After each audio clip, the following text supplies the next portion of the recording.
Hello everyone and welcome back for another Miss Ink Stamps video. Today we're going to be playing with this brand new stamp set called Cat People. It's so cool. It's got all these really great sentiments and the people from a very popular show you might know. But yeah, check it out. The sentiments alone are just hysterical.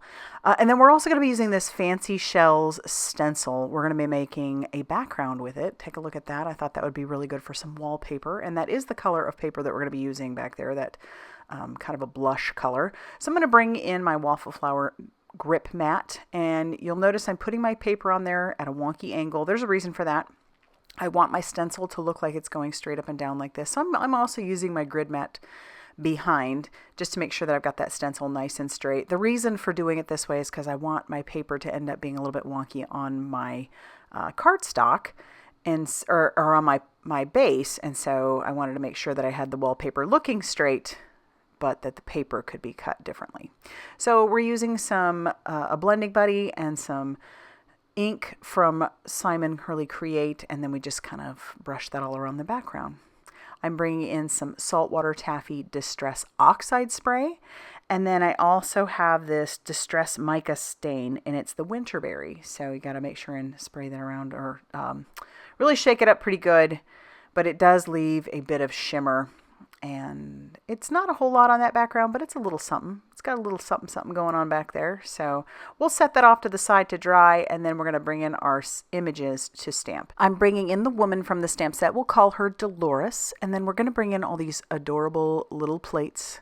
These are going to make up the background even more, and they all have cats on them, hence the name Cat People. So there are 3 different images of plates, and I'm going to end up stamping them out several times. I'm not going to show you all of that, but I'm going to ink that up with some Ink on 3's Blackout ink, and I'm stamping that onto some Express It cardstock. I'll make sure and stamp that a couple times to make sure that I have a nice crisp image.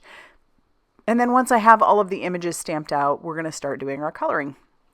I'm using some Olo alcohol markers, and I'm going to, after I get the pink down for the background on our little plates, we're going to speed this up about 4 times because this is pretty basic coloring. For the plates especially, I don't add a whole lot of shadowing or shading to it. Towards the end, I decide to bring in a darker shade of like a red, but other than that, we're just going to go with this little pinky color. And then as you can see, we have 9 of them there. I am going to go around the edges with this gold, this yellow orange, and my pen decided to kind of bloop on the edge there, which happens from time to time if I'm not paying attention. So I just have to pay attention, and then that doesn't happen. So obviously I'm not going to be using that plate. I'll just continue to go around all of the plates, and then once I'm done with that, we're going to move on to the little kittens. And so I'm going to color them all different colors. We've got some orange ones. We're going to have some gray ones. Absolutely, I'm going to have some Siamese. Did I contemplate making every one of these cats a Siamese? You better believe I did. I almost colored them all as a Siamese, but I decided I would just do all the different kinds. And so we've got gray ones, orange ones, Siamese ones. We're even going to have kind of like a little black cat on the bottom there. And here's where I'm adding some of that little bit of extra red, and then we'll blend that out towards the back of our cats. But otherwise, the cats themselves don't really have any shadowing or shading. They are very, very basic. So, and then we'll color the carpet underneath them. This just makes me think of, like, I don't know. It's so cute. I actually almost want one of these plates.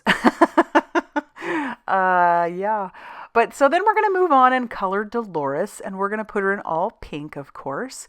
And so as you can see, I'm not doing a very good job of putting the colors up on the screen for you. Sorry about that. I just kind of was in the mode, having a good time coloring, listening to an audiobook, just living my best life, I'll tell you.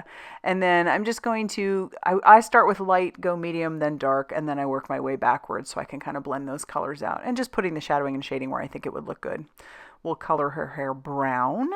Add some shadowing there as well. Then we're going to add some blue for her eyes, and then we're going to color her skin tone, and then add a little bit of shadowing for her skin tone as well. And then once we get that done, that's going to finish her off as far as the coloring goes. So I think she looks good. Check her out with all of her adorable little plates that are going to go up on her wall. So I'll bring in the matching dies. I do love that Miss Ink Stamps is now having matching dies for all of the stuff. It's fabulous, especially if you're somebody who doesn't enjoy fussy cutting. I don't mind, but it is nice to have the option of the dies. So this is what I was talking about. I have an A2 size card base, which measures 4¼ by 5½ inches when it's all closed up. And so that means you needed a 5½ by 8½ piece of cardstock, and then you scored it 4¼ And then I wanted my shells, my little fancy shells, to still be going, like perpendicular up and down straight. But I want my panel to be kind of on there a little bit wonky. So I glued that on there. I've got some hangover on 2 of the sides, and we're going to go ahead and bring in my guillotine trimmer to trim off that excess. It's just a fun, different way to do a background, instead of the traditional just always slapping it right in the middle or covering the whole front of the card. And then for one of those pieces, I'll just stick that on the inside of the card. Kind of brings the outside in. And that's really all I'm going to do for that one as far as the inside goes. Leave plenty of room to write to my recipient.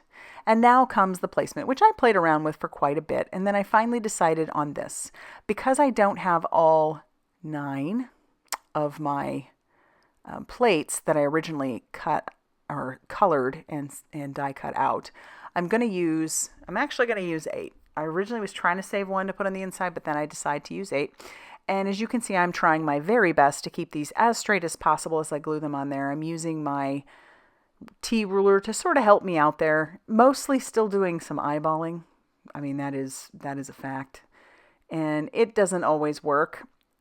I have yet to have a recipient tell me that it's not straight and they don't love it. So I always try to keep in mind that rather than stress about it, because it is just paper and you made it. Right? You made it for your recipient. And they're most likely probably just feeling very blessed that you remembered them. So, and a handwritten note, that's like a lost art. So try not to stress too much when you are putting things on your cards. There might be some things that aren't perfect, and it's okay. It's honestly okay. Because if you look at this too closely, you're going to probably lose your mind because it's not all really that straight. And I did use a ruler, which is okay. So now I'm going to take some of the scraps that I have from some of my foam tape, and we're just going to put that on the back of Dolores. And then we're going to take off all that release paper, and we're going to put her down on the front of the card. And then I need to stamp out my sentiment. So I brought in a pink that matches the color that we use to stamp our wallpaper. And I'm stamping it onto that scrap. I find that I didn't love the placement of that, so we're going to go ahead and stamp it again. And I'm using some VersaFine Clair Nocturne ink. I really like to use that for my sentiments just because it's such a crisp black ink. And then I'll bring in my guillotine trimmer, and we're going to trim this down. I wanted it to kind of tuck behind her, and then whatever's hanging over the edge of the paper we can trim down. But we'll use our liquid glue to adhere this down, using my glass mat on the background to make sure that things are nice and straight. How lovely to see your bright smiling face. I love that. Such a great sentiment. All right, so we'll trim off the excess, and then this is actually going to finish off our card for today. I hope it inspired you to maybe want to get a little inky. Try putting the placement of your paper on there a little bit off, however you want to do it. But I really do hope you like it. If you do, hit that like button. Definitely consider subscribing if you haven't already done so. And be sure to check out all that Miss Ink Stamps has going on over on their blog, Facebook page, and Instagram for more crafty inspiration. Thanks for stopping by, and we'll see you soon.